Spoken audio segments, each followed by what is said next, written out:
মিলিবাগের উৎপাত বাগানীদের কাছে একটি কমন সমস্যা। ছাদ বাগান বা মাটির বাগানের বিভিন্ন গাছে এদের উৎপাত লক্ষ্য করা যায়। এই পোকাগুলো সাধারণত দলবদ্ধভাবে বসবাস করে, গাছের কচি পাতা, ফুল, ফলের রস শুষে খেয়ে নেয়, যার ফলে গাছটি দুর্বল হয়ে পড়ে। সময় মতো ব্যবস্থা না নিলে গাছটি আরও দুর্বল হয়ে মারাও যেতে পারে। আগাম পরিচর্যা হিসাবে যদি আমরা নিয়ম করে নিম অয়েল ব্যবহার করি তাহলে এই পোকা থেকে গাছকে রক্ষা করা যাবে। কিন্তু যদি গাছে একবার এই পোকা লেগে যায় তখন নিম অয়েল আর সেরকম কাজ করে না। রাসায়নিকভাবে এই পোকাকে প্রতিহত করতে চাইলে ব্যবহার করা যাবে থায়ামেথক্সাম 25% WG এই কম্পোজিশনের কীটনাশক। মিলিবাগের উপর এই কীটনাশক ভালো কাজ করে। বাজারে এই কীটনাশক বিভিন্ন নামে পাওয়া যায়। আমি স্টার কিং নামে 5 গ্রামের পাতা সংগ্রহ করেছি। এটাতে 10 লিটার জল হবে।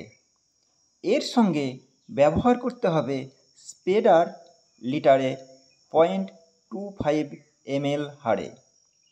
7 দিন অন্তর 2 বার ব্যবহার করলেই এই পোকা থেকে গাছকে রক্ষা করা যাবে। জৈব উপায়ে গাছ থেকে এই পোকাকে তাড়ানোর জন্য আমি ব্যবহার করি ক্লিক। এটি একটি জৈব কীটনাশক। এর ডোজ 1 লিটার জলে 1 ml। 7 দিন অন্তর 2 বার ব্যবহার করলেই কাঙ্ক্ষিত ফল পাওয়া যাবে।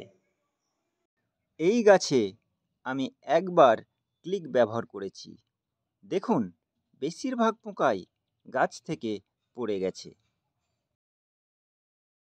ঘরোয়া উপায়ে প্রতিকার করতে চাইলে আমরা ব্যবহার করব যে কোনো ডিটারজেন্ট পাউডার। এই পোকার বাইরের দিকে মোম জাতীয় একটি আস্তরণ আছে।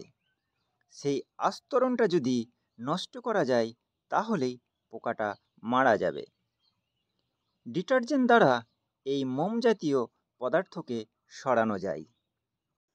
তাই ঈষদুষ্ণ 1 লিটার গরম জলের সঙ্গে 1 চামচ যে কোনো ডিটারজেন্ট পাউডার মিশিয়ে গাছে 4 দিন ছাড়া 3 বার ব্যবহার করলেই এই পোকা থেকে গাছকে রক্ষা করা যাবে।